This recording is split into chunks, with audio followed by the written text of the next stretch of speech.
We are in Proverbs chapter 23, beginning in verse 26. We left last week on this verse. We want to give it just a little bit more time because it does go into the next two verses.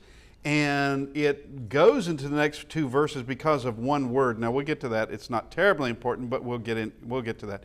My son, give me your heart and let your eyes observe my ways. We talked about that last week. Follow my example. That's what he's saying. Follow my example. For, and here is the word, for. Now we've had this word being used already, and it does connect these statements together. Because of what has been said before, now this is connected to what's now going to be said. All right, my son, give me your heart. Let your eyes observe my ways. For a harlot is a deep pit, and a seductress is a narrow well.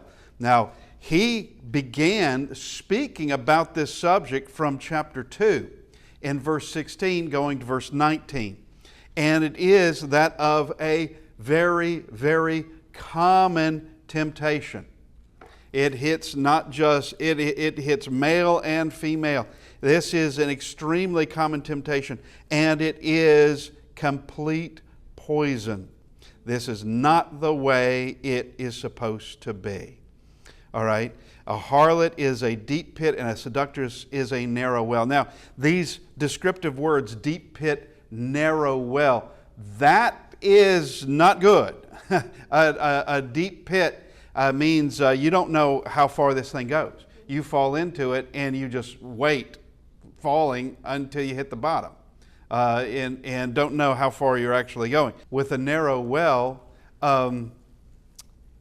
it would to me that seems like claustrophobic. You're just stuck here in the darkness and you can't move your limbs. It sounds horrid to me.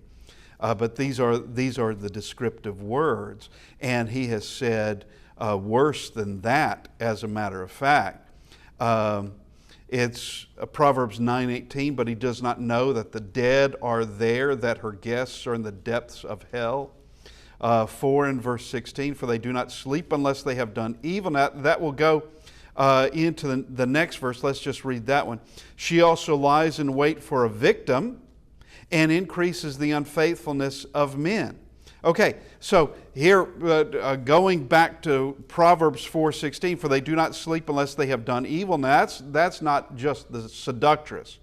That is to all sorts of evil people. All kinds of perverted people. And their sleep is taken away unless they make someone fall. Now, she lies in wait for a victim. Now, when we discussed this a while back ago, we did speak of what Solomon actually witnessed, and he talks about. Chapter 7, Solomon speaks of what he witnessed. For at the window of my house I looked through my lattice, that's verse 6, and I saw among the simple, I perceived among the youth a young man devoid of understanding, passing along the street near her corner, and he took the path of her house in the twilight, in the evening, in the black and dark night, and there a woman met him with the attire of a harlot and a crafty heart. She was loud and rebellious. Her feet would not stay at home. All right, and then verse 12, at times she was outside, at times in the open square, lurking at every corner. So she caught him and kissed him with an impudent face, and she said, I have peace offerings with me today. I've paid my vows, so I came out to meet you. And I said then, I highly suspect she doesn't even know his name. She's lurking. And it's like what we are seeing in chapter 23, verse 28. She also lies in wait for a victim. She has been lurking. This is what she has been doing, and increases the unfaithfulness among men. This is what she produces. She destroys lives, families, children. She doesn't care. She doesn't care at all. This is a wicked person. Now, this is very similar to what a rather famous feminist was supposed to have said. She was a well-known adulteress. You did not want, if you had a husband, you did not want to be in her proximity because he would be a target. All right. He would be a target. And she is famously quoted as saying, if you can't keep your husband at home, it's not my fault. Well, yeah, it is. Yeah, it is your fault. Yeah, he's got a weakness. Obviously, he does. You're playing up on that weakness. But if it hadn't been for you, there might have been, I can't say it, but there might have been a family that was not destroyed. And destroying, yes, another woman. All right, don't think that it's just destroying the men, because it's not just destroying them. It's also destroying their children. It's destroying their extended family is at least affected in numerous ways. She is this deep pit. She is this narrow well. She does lie in wait for a victim, and she knows. She knows. She's going to find somebody. She knows it. And so we look at verse 26 again. He says, my son, give me your heart and let your eyes observe my ways. All right? Observe my ways. I will gladly be your example because I have lived in such a way. I have lived avoiding these things. And then he talks about the harlot, which would mean while Solomon had a lot of wives and he had a lot of concubines, evidently falling for a harlot was not something that he did. And of course, we can know that that a house like Solomon, or a house like David, or a house like what was with Abraham, or Abram, Sarai, and Hagar. That didn't work. That didn't work at all. It does not work that way. There is a specific design, and it is a proven design. You think you can re-engineer mankind? You can't. And you think that you're going to be able to toy around with sin and toy around with things like adultery or fornication, and it's not going to affect you? You're wrong. It will affect you, and it will affect more than you. David and Bathsheba, one could have thought, and David probably did think, it's just me and Bathsheba, that's it. But who does it affect? Well, it affects Uriah, who's going to be murdered. It affects those who are murdered for the sake of murdering Uriah, and it would be the servants of David. They are the ones killed as well to get rid of Uriah, so it doesn't look like a murder. It looks like a bad decision in combat, is what it looks like. And so that there's no murder here. But there was just one target. Yeah, there was just one target, and yeah, it was in fact murder. Then you have all of David's children, that the sword would not depart from his house. That's a serious matter. And you have brother against brother and brother against sister. You have these things going on, and it went on even after David is dead. It continued on. You have Solomon, who has to have, actually it's the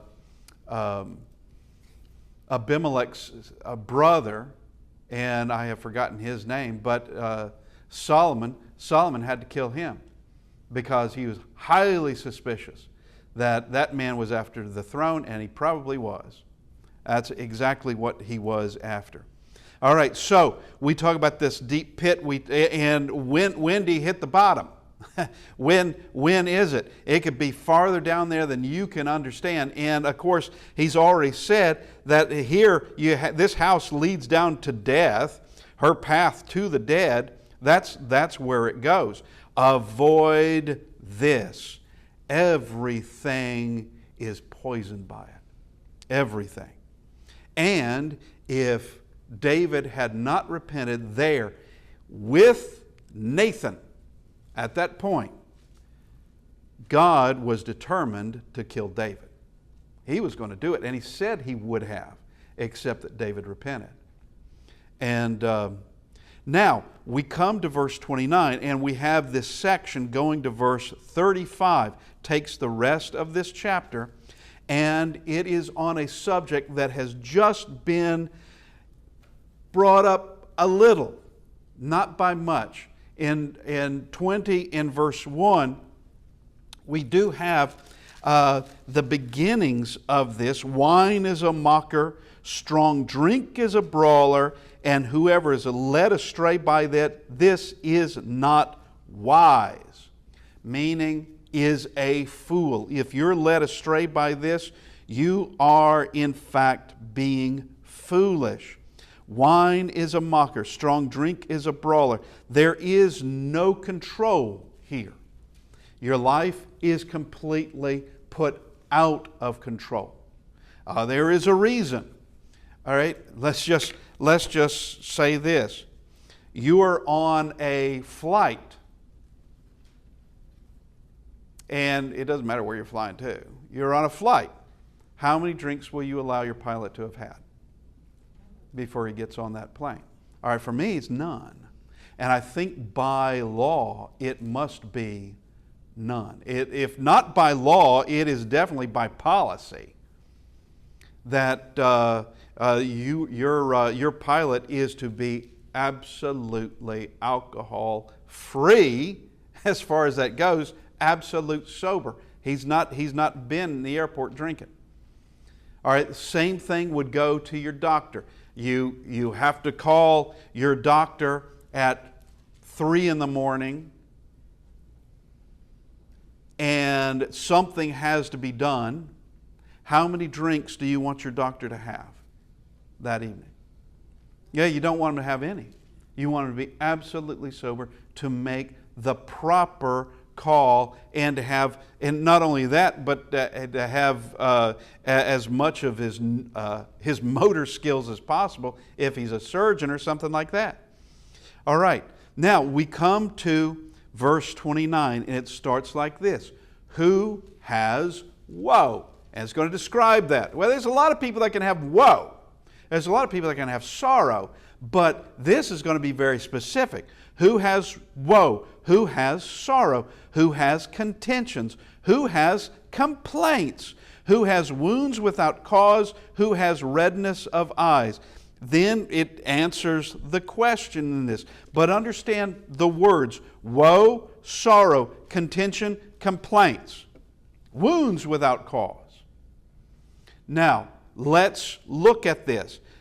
You are inviting, this is what 20 in verse 1 was saying, whoever is led astray by it is not wise. You are inviting these things into your life. Is that what you want? You're inviting it into your life. You're just playing around with woe and with sorrow and contentions. Okay, so, and complaints. Now, woe and sorrow, we're going to put those together in this. Put those together. You're inviting that into your life, and that's going to affect everything you do. That's going to affect everything. Then we have contentions and complaints. Understand that the life of what alcohol does to your life does not improve it. Contentions, complaints. Contentions is someone, there was a rather famous person who was being described, and an extremely famous person. And they said when he was drinking, he would order this very strange drink. I don't know what it was. It sounds horrid to me. But he would drink one, and then they said, yeah, he's the same fella that you always thought he would be. He's bright, and he's funny, and he's all this.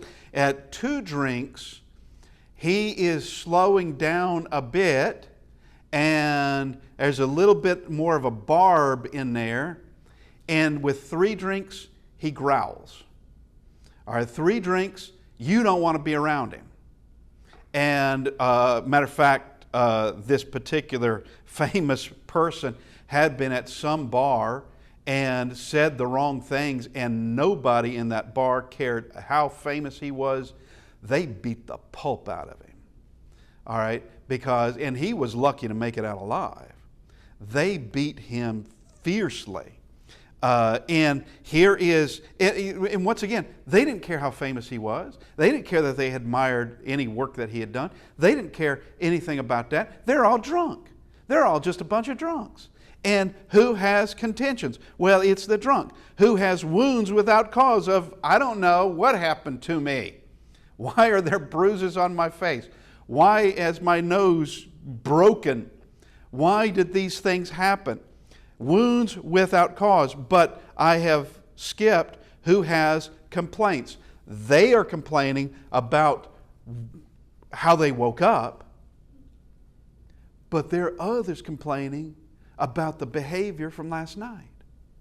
There are complaints there too of what a rowdy person.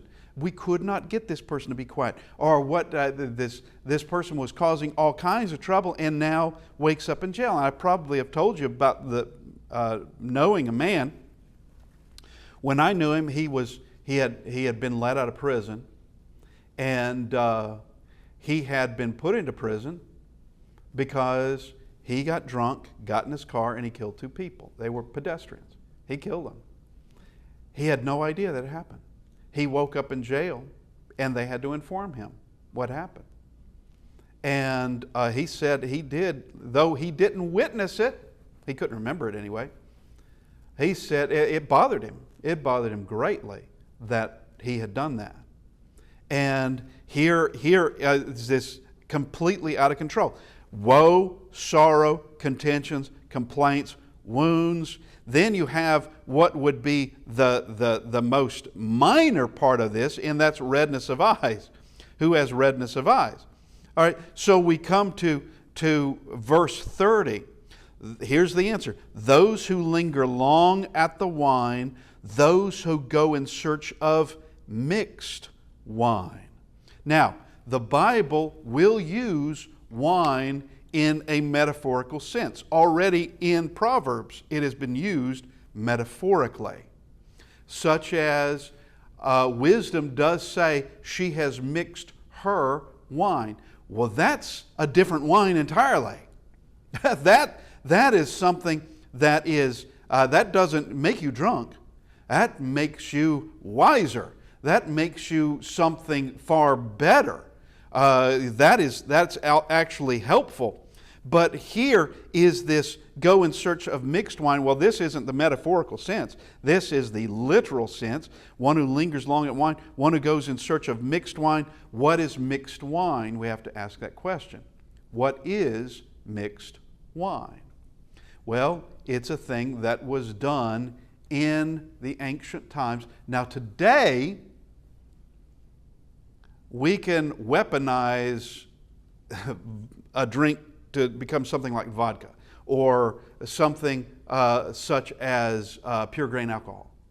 I say weaponize, I mean we can make it to where it is overwhelmingly proof.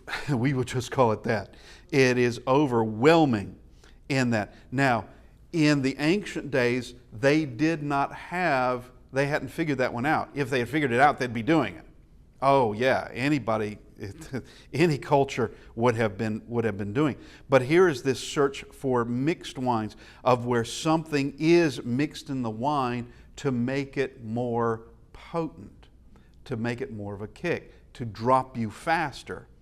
And but In Isaiah 5 and 22, woe to men mighty at drinking wine, woe to men valiant for mixing intoxicating drink. That they're putting all these things together. And here is the woe goes to them. Well, they're dancing in sorrow. They're just dancing around sorrow, thinking that nothing could possibly happen to them.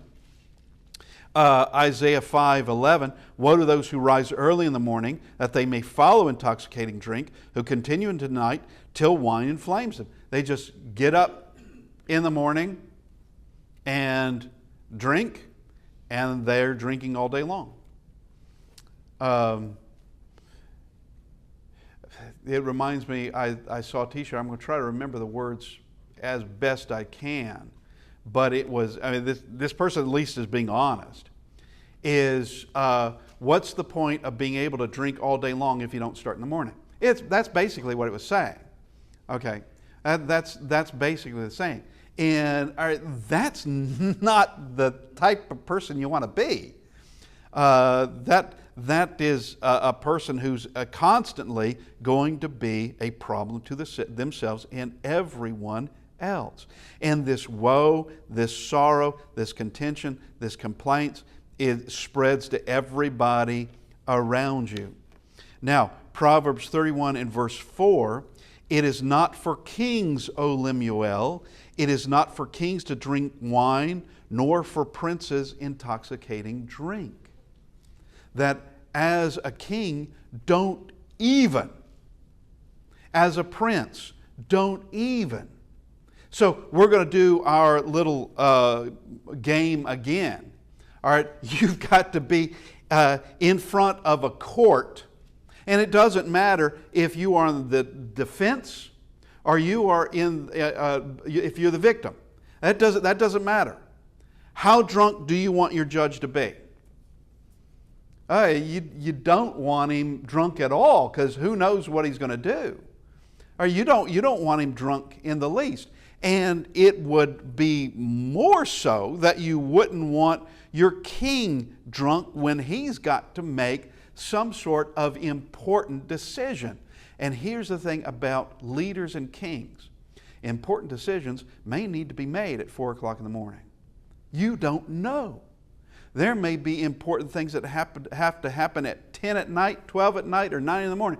That person, that man, that woman, whoever it is, a prime minister or king or president or whoever it is, that person has to be ready to make a rational decision at any given time.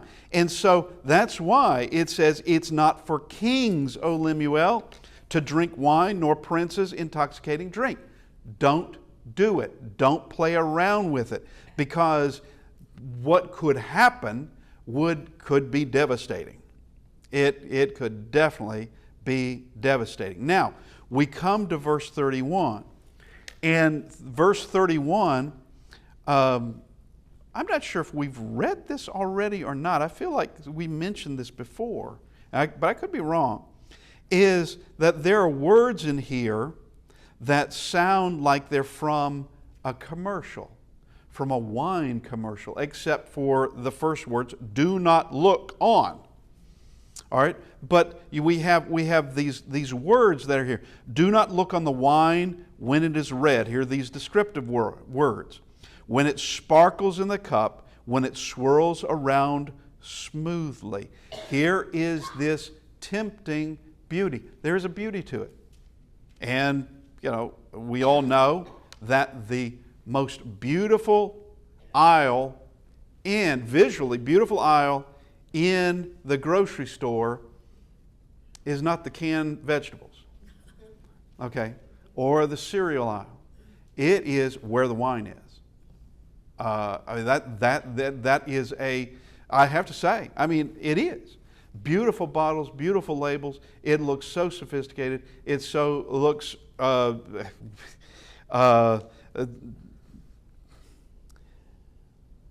there is a definite sensual appeal, and it seems harmless, but Solomon is trying to warn his son and us, it's not. It's not harmless at all. And he says in the very next verse, at the last it bites like a serpent and stings like a viper. Alcohol will destroy lives. Right now, there's that sensual appeal. Right now, there's that sophisticated, well-cultured, worldly sort of appeal to it. That's what, and it doesn't matter. It doesn't matter what a culture may do. Everybody does it, therefore it's expected out of me. Well, okay, maybe it is. But that's from people, not from God. People may expect you to do a lot of things you don't want to do, and you know you shouldn't do. Does that mean you do them? Well, you're certainly marching to the step that culture is drumming. All right? And don't look at it, don't be a part of it, because while it may seem harmless enough, it will bite as a serpent and sting like a viper. You want to see that in action? I'm sure just about any city will have some drunk laying on the sidewalk or in the gutter. I remember, may have told you the story one day that we were in Ellen's beloved French Quarter, and it was 8 in the morning. We had eaten breakfast. It's me and my brother and my sons. We decide we're going to see it in the daylight, minus the crowds. We're going to see it early in the morning, and literally, I almost stumbled over a drunk. He was on the sidewalk, and I didn't see him. I don't know how I didn't see him. I saw him at the very last second, but I would have stumbled over that guy. And that's where he had spent the night. That's where it was. Now, do you think that somehow that's harmless? It's not harmless. It's not. There's a greater viper still waiting for you. It doesn't get any better at all. And alcohol improves nothing. You're happy, you're celebrating, it does not improve the happiness. It doesn't. It just complicates. It can definitely complicate a problem. Or complicate what had been a good situation. Talk about complicating a problem is someone who is sad, someone who is mournful. Does it help them? No, it doesn't. It just made things even worse. There is the best way to go through life is with your eyes open, and you're able to adjust to things, able to grow as you properly should. And it reminds me of a particular man who alcohol was not his only problem. It was he and his wife were drug addicts, and they had been their entire marriage. And at a point in their marriage, they had decided, okay, we got to quit this stuff. We have to quit this, and understand that alcohol and illegal drugs are in the same category. It's the same category of just numbing you and putting you out of your mind. You cannot make rational decisions. But they decided to go clean, and he actually said something I never imagined someone would say. He said, you know, my wife is a good woman sober. You know, he never knew her sober. He never knew her. That they had just been in and out of states of oblivion with whatever drugs they had been taking. And now he's actually beginning to know, oh, she's a nice person. I kind of like her. she's more than just a druggie. And that's pathetic. That's a pathetic thing. And is it just a paper tiger, or here a paper serpent or a paper viper? No, don't underestimate the result, because it will be a horrible one. It will be a horrible result. Now, verse 33, your eyes will see strange things, and your heart will utter perverse things. All right, your perception is twisted, your thinking is muddled, you're without guard or rationality.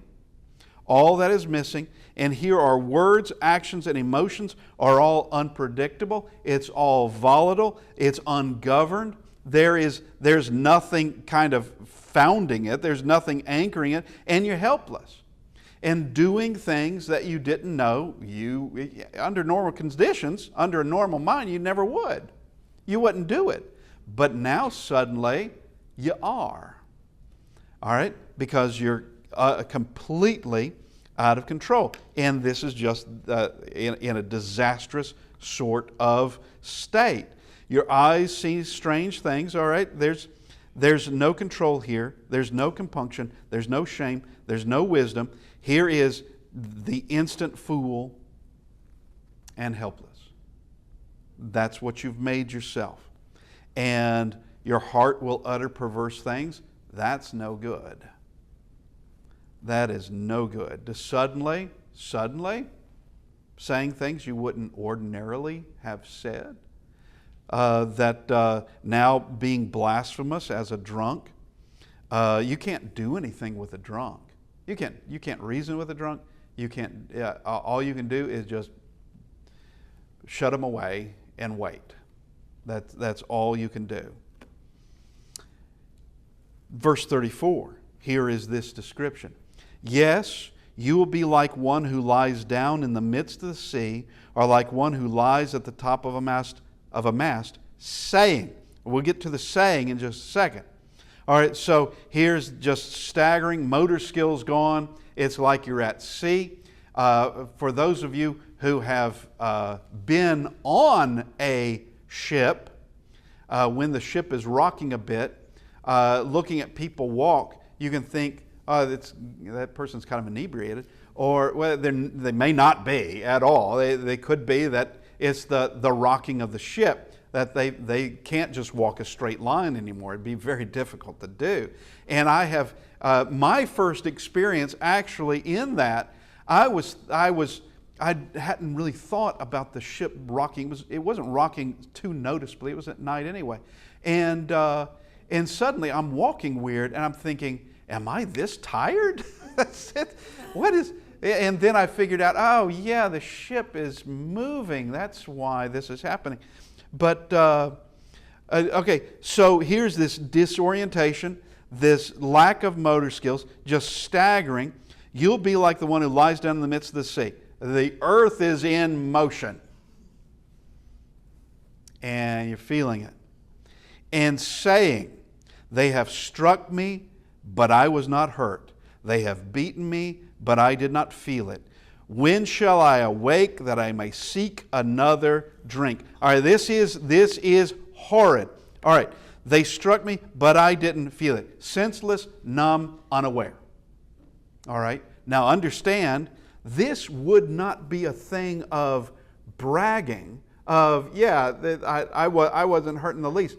Okay, we come back, who has woe, who has sorrow, who has wounds without cause, who has complaints. They're waking up and realizing that the night didn't go so well. And yeah, there are still going to be complaints. They have beaten me, but I didn't feel it. Well, you will now. And it is a thing of sorrow and woe now. And then we come to this last one, because this comes down to this priority of living to drink. That's the priority, living to drink. Let me be sober enough to take the next drink. And I guess the idea is to be able to drink to where you wouldn't pass out ever, that you could always get the next drink, but just waiting to wake up, waiting to sober up, so that you can have the next one. All right, that is an alcoholic. That is someone that truly has had their life stripped from them by this substance. Been stripped from them. And it is nothing new. You know, I have people in my life who I have known all my life. And there are things that all of us have witnessed. And I'm talking about people in my family. Things that all of us have witnessed. And all of us saw examples. And all of us saw those that we all knew who were, the friends or whatever. Those who were in the family. And you should be learning by their example. You should be learning that Uncle Buster, no, it wasn't Uncle Buster. It was Uncle Bully. Uncle Bully was the town drunk. All right? Uncle Bully was the town drunk. He stank. No one wanted to be around him. He's just a drunk. Shouldn't that teach you something? Haven't you learned anything yet? Haven't you learned anything just for him? And then there's others that you could look at that you'd think, all right, by now, with all the people we know, the good and those that had terrible problems in their life, and the distinction between the two, surely you can mature to learn better. Surely by now you should have learned. And yet some just aren't. They would rather live with the mistakes they have seen others make and the results of it. And somehow thinking maybe the results won't be so bad on them, or maybe they won't see it at all. But here is this section that is on drunkenness. And I have had discussions with folks going years and years of people and even members of the church who just believe that social drinking is somehow okay. It's not. Social drinking is not okay. Where can you find? Are you just ignoring these passages? Are you just ignoring them? Are you thinking that this is just some pretty good advice, you don't have to follow it? Well, okay, that's what the fool would say. I'm sorry, that's precisely what the fool would say. That I don't really have to follow any of this. I don't have to keep any of this. Okay, that's really great. I'll see that I'm not the one that says when I can't wait till I wake up so that I can have another drink. Fact of the matter is, you sort of wake up and discover you got a problem. You've been sinking and sinking and sinking and did not know it. And now waking up to the fact that, there is a problem here. Now, we go to chapter 24. We'll begin this chapter. And it starts like this. Do not be envious of evil men, nor desire to be with them. And we have the word for in the next sentence. For their heart devises violence, and their lips talk of troublemaking. All right, so beginning in chapter 1, verse 10, going to 19. Solomon, this is the first group of, the first temptation, actually, that Solomon makes mention of to his son. This is the first one, and it's the one of where you have those who say, come, be with us. We will lie in wait for innocent blood. We will plunder. We will split all that we gain. We will do these things. That's the first temptation he brings out in this book. And it is if temptation didn't have a power, Satan couldn't use it. They are well used, and they work on a lot of folks. Satan has been using this for a long, long time. He has been around humanity longer than you have, or me. He's been at this game for a long time of destroying people's lives, and that's what he wants. That's what he loves. And here, with this, do not be envious of evil men.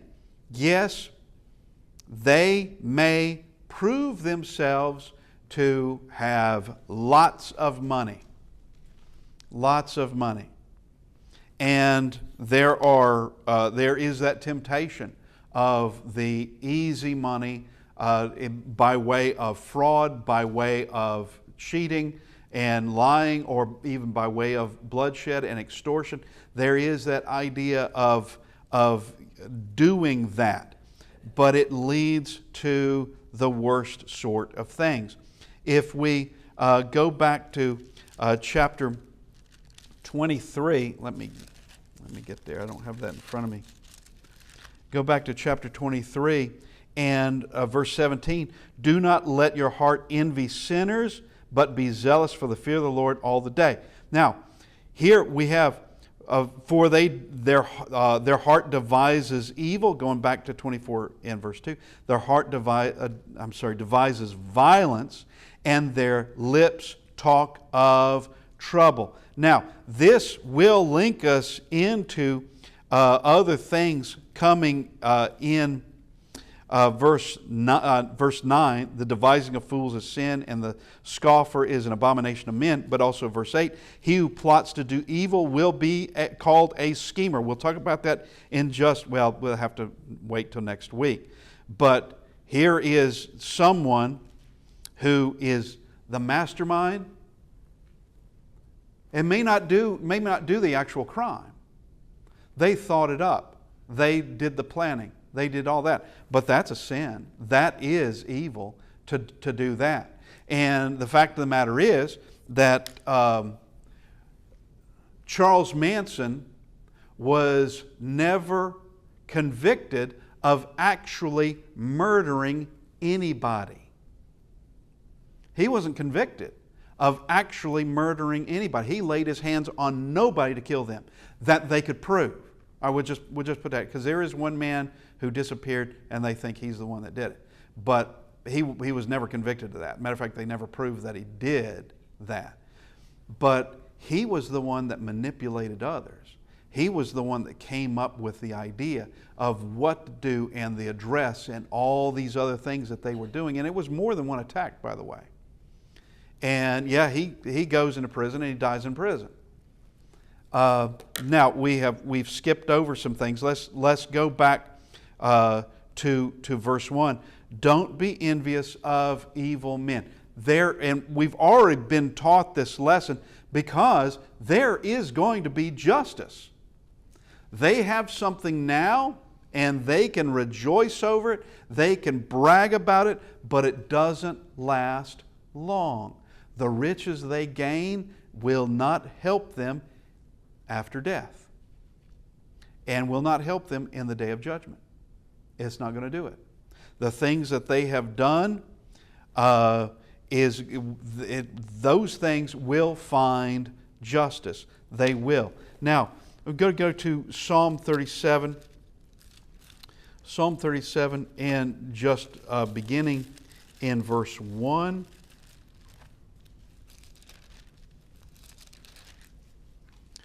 Do not fret because of evildoers. Do not be envious of the workers of iniquity, for they shall soon be cut down like grass and wither as the green herb.